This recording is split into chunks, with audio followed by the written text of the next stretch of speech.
Jangan lupa subscribe di YouTube channel Metro TV News dan juga nyalakan notifikasinya. Pemerintah mempertimbangkan opsi melakukan pengadaan vaksin mandiri oleh swasta. Menteri Kesehatan Budi Gunadi Sadikin mengatakan opsi tersebut masih terbuka namun belum final. Harus dipastikan pengadaan vaksin di luar pemerintah tetap mengikuti ketentuan yang berlaku. Partai Nasdem, DPR RI mengusulkan pemerintah membuka skema pengadaan vaksin COVID-19 mandiri. Artinya masyarakat memperolehnya secara swadaya, tidak perlu menunggu jadwal program vaksinasi nasional yang bisa-bisa sampai tahun 2022. Konsekuensinya perlu melibatkan pihak swasta untuk pengadaan vaksin dan tentunya pemerintah yang menyiapkan regulasinya. Membuka opsi kembali untuk menawarkan vaksin mandiri karena tentunya kita pertama ingin melakukan percepatan. Jadi percepatan vaksinasi di Indonesia kepada seluruh rakyat Indonesia ini tidak bisa hanya dilaksanakan oleh pemerintah sendiri. Pemerintah punya keterbatasan. Maka kemudian Nasdem berpikir untuk mengajak seluruh masyarakat yang punya kemampuan untuk berpartisipasi. Jadi bergotong royong untuk menyediakan vaksin ini. Dalam rapat kerja Komisi 9 DPR RI dengan Menteri Kesehatan, Kepala BPOM dan Dirut Bio Farma pada hari Kamis, Menteri Kesehatan Budi Gunadi mengatakan pemerintah membuka opsi vaksinasi COVID-19 secara mandiri. Vaksinasi mandiri diberikan bukan untuk perorangan namun diberikan melalui perusahaan untuk para karyawannya. Perusahaan akan diizinkan membeli vaksin sendiri dengan produsen vaksin COVID-19. Syaratnya harus sesuai yang diizinkan Organisasi Kesehatan Dunia (WHO). Kalau seperti ini ya sebaiknya pengadaannya di luar pemerintah aja gitu. Jadi pengadaannya bisa dilakukan oleh swasta gitu kan, dan mereka langsung aja pengadaan sendiri. Yang penting vaksinnya itu harus ada di WHO, harus di-approve oleh BPOM gitu ya, dan datanya harus satu dengan kita. Karena saya nggak mau nanti datanya berantakan lagi gitu. Jadi tetap sistem satu datanya harus pakai datanya kita untuk monitoring KIPI dan lain sebagainya. Tapi balik lagi Pak, itu belum final Pak. Itu masih dalam diskusi karena kami takutnya sensitif. Nanti kalau misalnya tidak ditata dengan baik, tapi kami welcome untuk mendiskusikan itu karena objektif kami adalah sebanyak-banyaknya, secepat-cepatnya, dan semurah-murahnya. Lonjakan kasus tentu berdampak pada upaya-upaya pemulihan ekonomi nasional. Langkah vaksinasi mandiri pun diyakini merupakan bentuk gotong royong agar Indonesia lebih cepat keluar dari pandemi COVID-19. Tim Liputan, Metro TV. Pemirsa, perlukah opsi vaksin COVID-19 mandiri dibuka?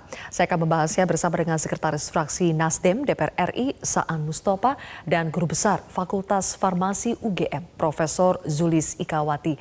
Selamat malam Kang Saan, Prof. Zulis. Selamat malam. Baik, saya akan ke Kang Saan terlebih dahulu. Kang Saan, mengapa Nasdem mengusulkan perlu pengadaan vaksin secara mandiri? Padahal pemerintah sudah menyatakan bahwa vaksin COVID-19 itu diadakan oleh pemerintah dan gratis untuk seluruh masyarakat.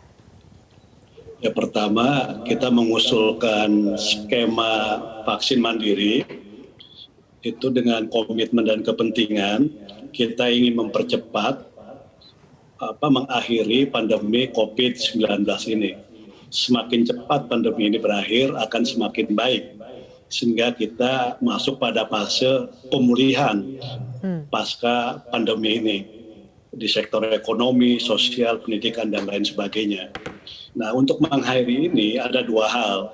Selain mentaati protokol kesehatan di semua lapisan masyarakat, yang kedua juga tentu program vaksinasi nasional yang sudah dimulai 13 Januari yang lalu.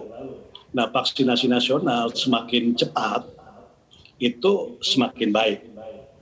Nah, untuk bisa mempercepat vaksinasi ini, bisa menjangkau 180 juta penduduk Indonesia, itu tentu pengadaan vaksinnya juga harus cepat dan banyak, serta bisa diakses oleh seluruh lapisan masyarakat Indonesia.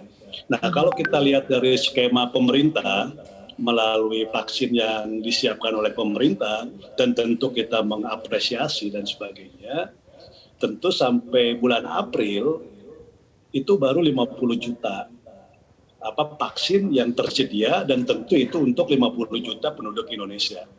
Kalau untuk mencapai 180 juta, masih ada 130 juta yang memang perlu menunggu terhadap proses vaksinasi tersebut kan gitu. Oke. Nah, kita mengusulkan ini paralel. Jadi pemerintah tetap berjalan, skema vaksin mandiri seperti yang diusulkan Nasdem dan tadi juga disebut oleh Menteri Kesehatan, ini berjalan tentu sesuai dengan skema dan prosedur yang sudah ditentukan oleh pemerintah. Intinya Nasdem mendukung semua usulan dan program pemerintah dalam mengakhiri pandemi ini. Prof. Zulis, benarkah kalau nanti keran vaksinasi secara mandiri ini dibuka, ini bisa mempercepat untuk mengakhiri pandemi? Iya, saya kira bisa demikian ya. Ini karena kalau hanya dari satu sumber tentu akan membutuhkan waktu yang lebih lama.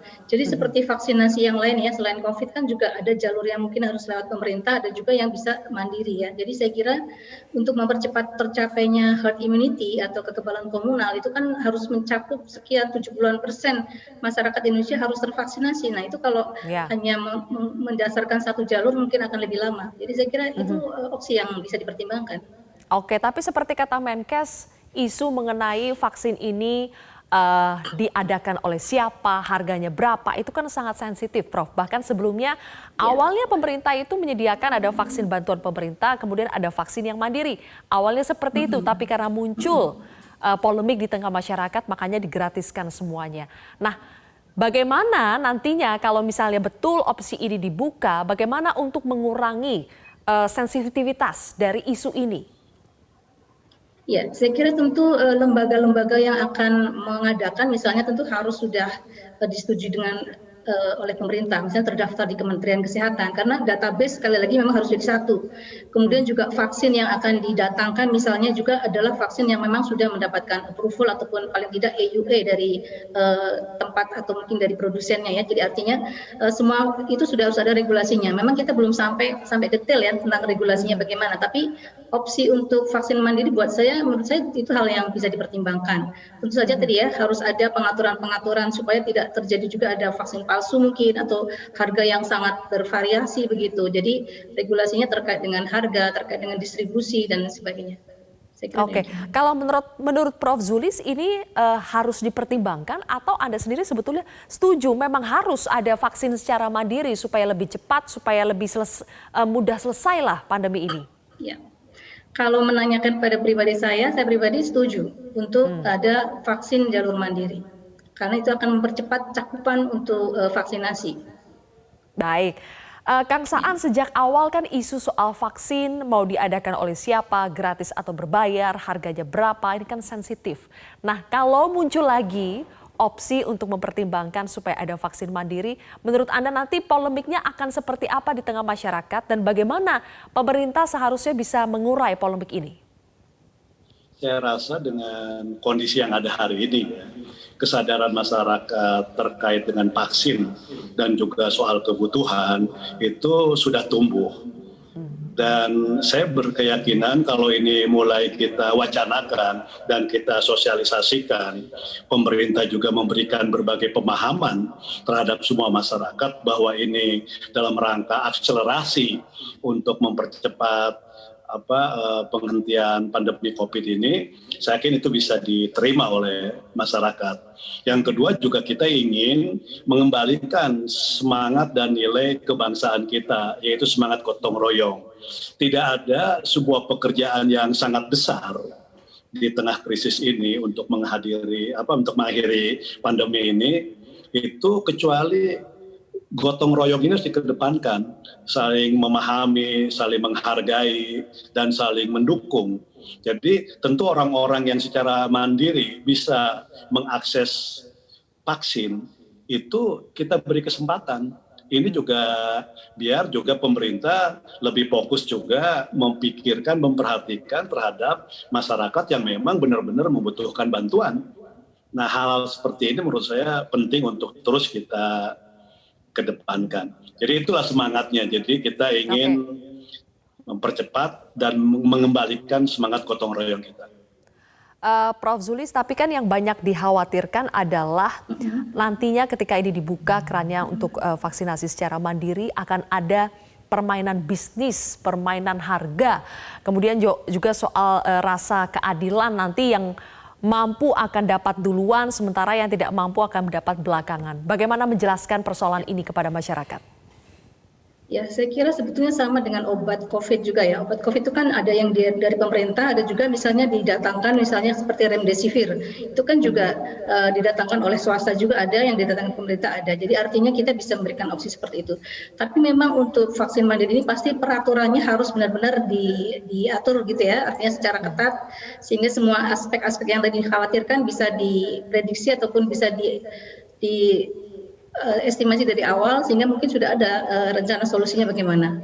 Tapi tetap artinya gini, untuk mencapai cakupan imunisasi atau vaksinasi secara cepat itu ya salah satunya seperti itu. Hanya saja memang beberapa pasti semuanya ada plus minusnya ya. Suatu kebijakan itu pasti ada positif dan negatifnya. Tinggal bagaimana mitigasinya gitu terhadap suatu kemungkinan terjadi masalah di dalam suatu kebijakan begitu.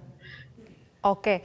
Tidak hanya masyarakat umum nih Kang Saan, tapi kan di DPR sendiri pun juga ada perdebatan. Kemarin kita mendengarkan itu ada anggota Komisi 9, anggota Komisi Kesehatan juga mengatakan kalau selama ini vaksin, obat sering menjadi ladang bisnis. Nah kalau di DPR-nya saja begitu kan ini pasti akan berpengaruh ke tengah masyarakat. Bagaimana tanggapannya Kang Saan?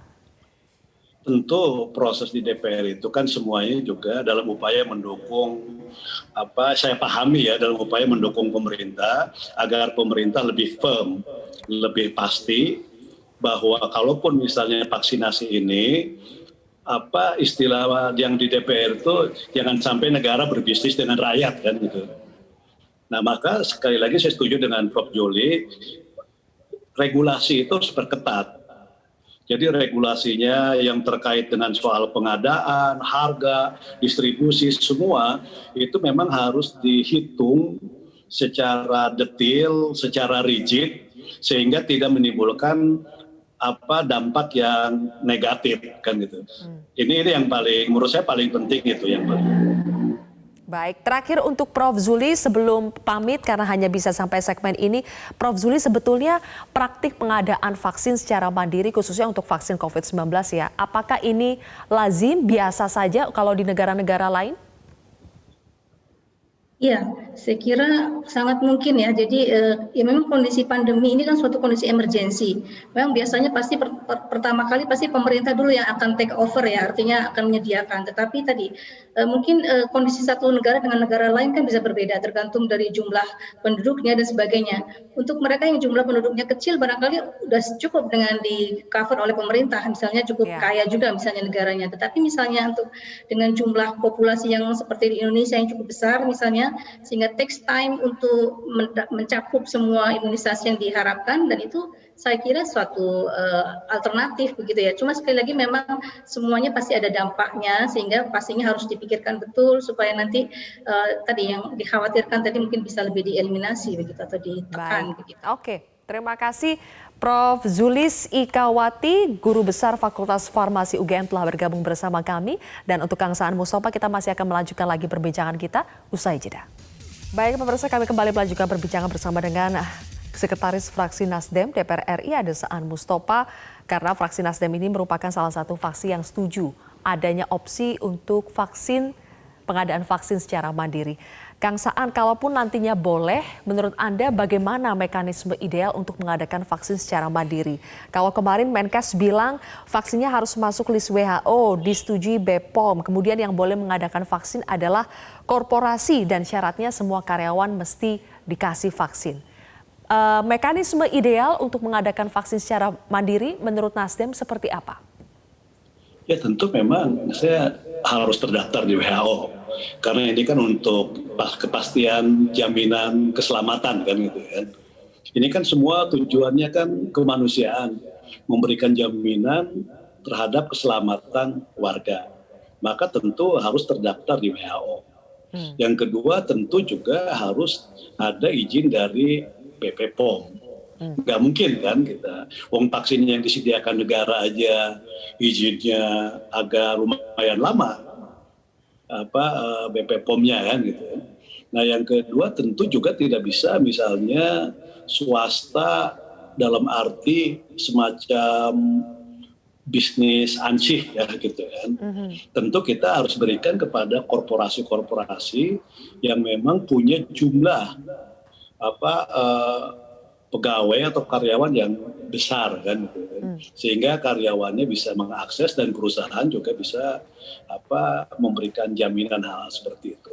Jadi memang syarat-syarat yang untuk mendapatkan vaksin mandiri itu harus dibuat serigid mungkin dengan segala regulasi yang mengatur supaya tadi didapatkan secara cepat, banyak, murah, semurah mungkin itu, dan bisa mempercepat mengakhiri pandemi ini.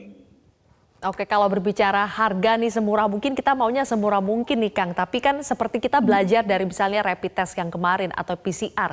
Sebelum ada batas harga tertinggi, itu harganya sangat variatif. Ada yang tinggi sekali sampai kita tidak bisa menjangkaunya. Nah supaya nanti vaksin ya secara mandiri ini kalau nanti dibuka opsinya betul-betul bisa menimbulkan rasa keadilan, tidak ada bisnis di situ. Kira-kira bagaimana pengaturan harga sebaiknya? Ya, kalau rapid itu kan pemerintah menurut saya ketika udah mulai jor-joran harga kan baru turun tangan ya untuk memberikan batas maksimal. Nah sekarang dalam regulasi itu diatur aja langsung batas maksimalnya. Jadi tidak boleh orang mendatangkan vaksin mandiri dengan harga dilempar ke pasar kan secara bebas. Tentu harus negara, pemerintah harus mulai membuat patokan harga tertinggi. Harga tertinggi sekian. Nah, silahkan perusahaan-perusahaan mendatangkan vaksin mandiri, tapi regulasi termasuk harga, distribusi dan semuanya itu memang sudah benar-benar diatur dalam regulasi itu. Sehingga tidak ada yang berbisnis di tengah situasi kesulitan yang dihadapi oleh masyarakat kita. Baik, terima kasih Kang Saan Mustopa atas penjelasan Anda. Dan pemirsa, demikianlah akhir dari Prime Talk. Saya Zilvia Iskandar pamit undur diri. Dan jangan lupa sesaat lagi Anda dapat menyaksikan spesial dialog Jalan Lurus Sang Pendakwa akan hadir bersama dengan rekan Ade Mulia dan sejumlah narasumber seperti Ustadz Yusuf Mansur.